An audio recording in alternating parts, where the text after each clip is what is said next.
All right, so I just finished doing most of what I want you to do for our Learn Together Week 10, and I've drafted the Develop It 3 requirements. These are in progress, but I just want to give you a look-see, definitely during this week, because this is the week really, right, you need to be working on your Develop It 3, right? And I will go over one more time the changes I've made to the code review as well, right? So for this Learn Together, probably not a surprise, I want you to, do two things again. One is to consider, which program you're going to move, because here's the deal. I want you to select one of the two programs we've been working on for you to move forward with, and you can select either one. Do know if you select the one that maybe doesn't have as much functionality, you may have to add some, which is not necessarily a bad thing, right? So I want you to consider that, right? And then I want you to take that, and some of you are already using this in the Learn Together work that we've been doing, which is fine, right? And then I want you to implement getting user input and representing that input on the page, right? So this is, I'm going to show you mine here in a minute, right? So now that we're in the second half of the section 7, we're learning how to add event listeners, which is just a fundamental way of working, the only way really of responding to user inputs. We've learned how to deal with forms. We've learned how to grab information out of a input. So now you have the building blocks to accept data and then present that data on the screen, right? So after I show you mine, I will also look at, because I've drafted the Develop It 3 requirements, so I just want your thoughts on this. Now I know this is in the week you need to be working on it. And that's the other thing I want to say is that, if you're only looking at the course at the day some things due, that's probably not enough for a course like this, depending on your skill level. So the more time you spend rolling around in this content, and I know I've said this before, the better, right? All right, so let me show you how I implemented this. And I implemented not all, but most of the functionality, the big important parts for my Energy app. So for my Energy app, what I did, before I had done that kick up a notch, so I got rid of that to where I displayed, and so by default it just displays the whatever is in my array of objects.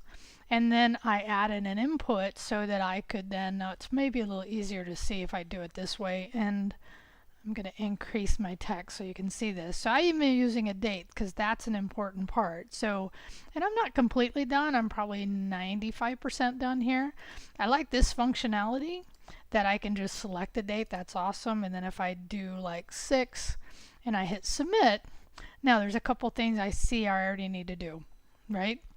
As one thing is I notice the date, the way it's stored in the object is going to be different, so I can play with how to, and maybe I just delete all the new data or the pre-existing data that I have, what we call persistent data, and then I only enter data and then look at that. That's one way I could do it.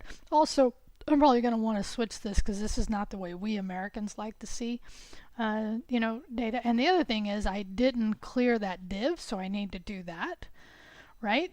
But so this is kind of basic. Now you could, right? You have to think about the way your data is going to be entered, right? And many of you, based on the last review, had multiple ways you're entering data. So you need to simplify it down for at least this one into what kind of basic data do you want in that either array or array of objects, right? So let me drop this for a minute. So for me, right, here's my index file. I created a form. I gave it an ID because that's when you do document.querySelector and then you specify the ID. And he talks about when to use camel case and when to not, because in this case, like in using labels. But then I had an input type date, so this is different than what he showed. I did give it an ID so I could grab that value. And I used another label, and then I did a submit, so this is my form. right? And then I have a div where I'm actually then showing the usage, right? So that's very minimal. Again, I really want to make it look nicer, but for now, I'm going to wait because actually that's something I'm thinking about adding to Dev 3. So here's my data, right? My usage. And then, so you can see this. So what I could really do, like I was talking about before, I could just get rid of this, right? And then just enter the data, which would be fine. Or I can modify this for, in a way I just play with that. So then I looked at a document query selector. So this is where you select based on the ID. You add an event listener, and what I'm doing is I'm adding, now in this case, this is the form enter usage, right? So if we looked at the form, this is the ID for the form. So it's grabbing that form and saying when you have a submit, grab the event, right? And then, and this is important, you got to prevent that default behavior. And then, now by the way, there's a lot more we could have done here, and there's things that I didn't even implement that to actually make sure there's data in those fields, and we will definitely talk about that as we move forward. But I just want to say, and you don't have to do it, but you can easily just put required. And what that does is it won't allow you to submit the form if data is not in the value. Okay, so anyway, then I referenced my array, my array of objects. And then I did a push, and then I formatted an object with the property, and then the value would be, grabbing that target input value, right? And then grabbing input data and input usage, and then pushing it into the array. And then, and you see this on his work is re-rendering or rendering again the usage so you can see it. So what I forgot to do here, and I'm going to easily do it, and actually it's down here, is when I render, I want to clear that div, right? So that's one thing I want to play with here, but I just wanted to show you because I'm mostly done here. So I left what I had done last LearnTogether in here, right, where I want to show at least a heading that says, days over a certain kilowatt. And then I am passing, and I'm not doing filters here yet, and that's something I'm going to really think about as I look into doing my Develop It 3 work, how I'm going to implement that. And for you, this would be a great time to start thinking about, because everybody's data is unique, right?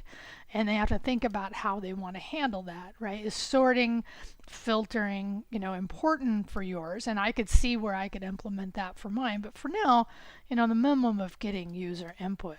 So then I set up, this is that heading that shows, and then I iterated over my array, did change, right? So constant, this is our create element, telling it which element we want to create.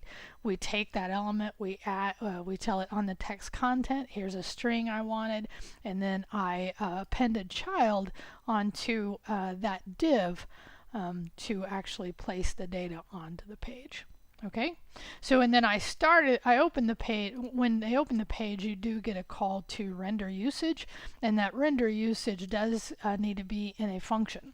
So that actually kind of begs the question is what's going to happen with all of these object methods that we've done? Well, I'm actually going to attempt to use mine the way they are as object methods and see how that works, even though it's not required. I at least want to challenge myself to do that, so you could think about that.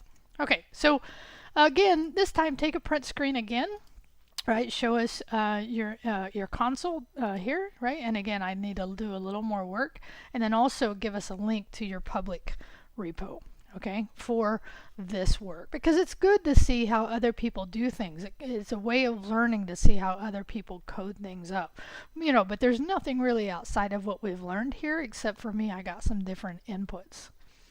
Okay, so now for this, I want to show you, this morning, and we're not even in week 9 yet, but I'm trying to work ahead because, again, like I said, by the time you do this, I will just be landing back in Fresno. So I wanted to work ahead a little bit to give you my at least draft of Develop It 3. Right? So I want you to select one program, and I said this before, of your 2 that you've created so far. And, in the style of creating the DOM event listeners, and I'm still going to leave object arrays and methods, right? And refactoring your code, one of your items from Develop It 2, right? And then this is standard stuff I've had in there, right? Don't use stuff that is outside of the scope of what we're learning. But your web page needs to have the following functionality. And this is actually not that much different than our learn together, except I'm going to add these, right? So list of items in the array or array of objects, right? Getting user input, rendering new input on the page. This is the key right here, and this is why I'm actually thinking of also adding some CSS, because in this, when students come into this class, need to have some CSS, right? So you don't have to make it beautiful, but again, this is one area. As a matter of fact, while we're in here, I think I'll just go ahead, right, and add CSS. And this I will clarify to the page, right? So anyway, that's my thought on that one, because the thing that I'm really adding here is implementing 2 of your program features that you created in Dev 2, or create 2 new ones based on which of these you select, right? So this is then where you're adding functionality that is above and beyond what we've learned in this section, right? So you're going to add something into this Develop It 2 that you had previously created, or that you now, based on the type of input we're doing, that you would create, right? So make sure you call this Dev 3, right? It should only have one. Actually, in this case, wouldn't it just be one JS file, but it'd also be an index file, right? And so, as I've said before, this code review is what I would consider optional. So if you want to come see me the week before it's due, and this is a repeat, but hopefully a clarification if you need it, right? The week before is obviously a great time to come and actually, if you need help with something, getting that help, right? The challenge, and I've said this before, so I'm just going to bring it up one more time, is my schedule for that week. So in this case, right, this is showing stuff you probably don't. Oh, actually what I should do, sorry, is actually bring up the course schedule. That's actually a little better, right? So if we look at the course schedule here, for our class, taking a second to come up, good, right? So here we are. So again, you can see I'm recording this beforehand. So this would be the week. That would be great when you should be working on this code during this week, and coming to see me is great, because then I can help you, right? This will be due here. If after that you want to come see me, it is really meant to be a regular code review where your code needs to be mostly functional. If you're just working on some bugs, and this is really what I'm saying here, right, is that if you do a code with me after the due date, you can still change the code, but here's a qualifier.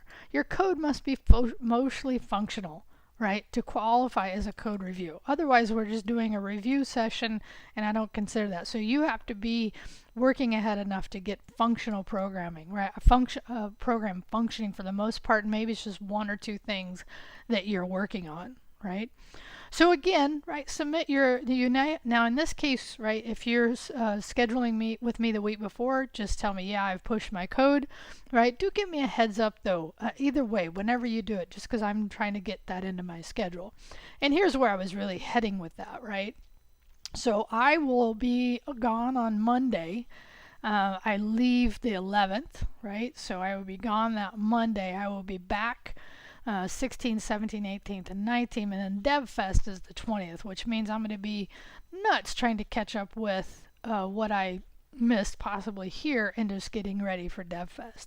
But that does not mean I cannot meet with you. That just means, scheduling with me, and a couple of you had this where, the more you plan ahead, the more I can work with you on something like this. Because I had this last time, I had booked out on Monday already from the Friday before. So the more planning you do, the more upfront work you do, the more effective this is going to be.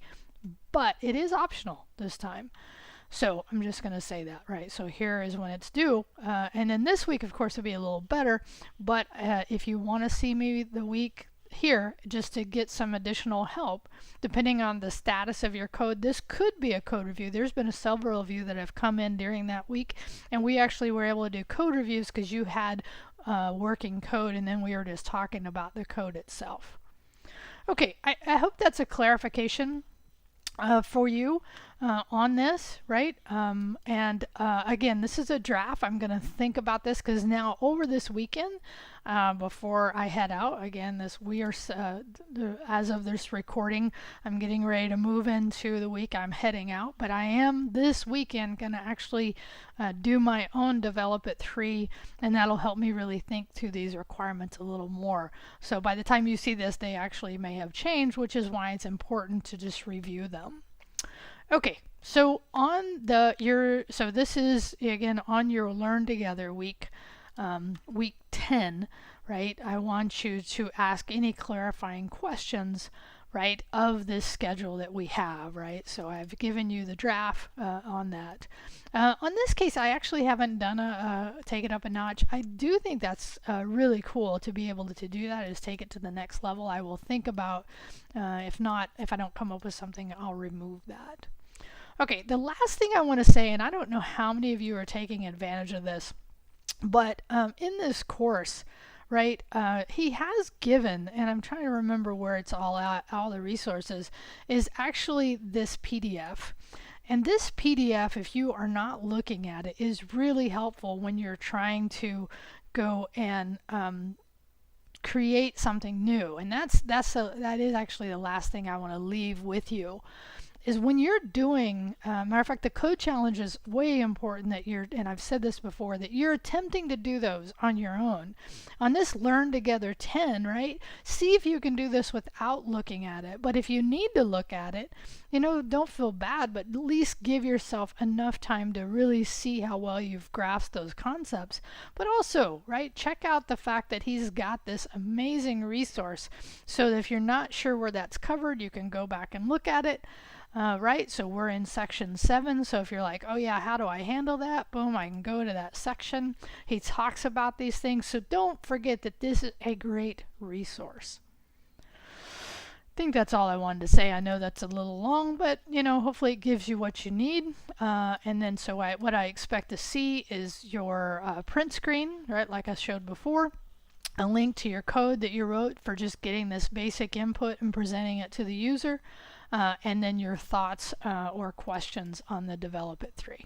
All right, have a good one.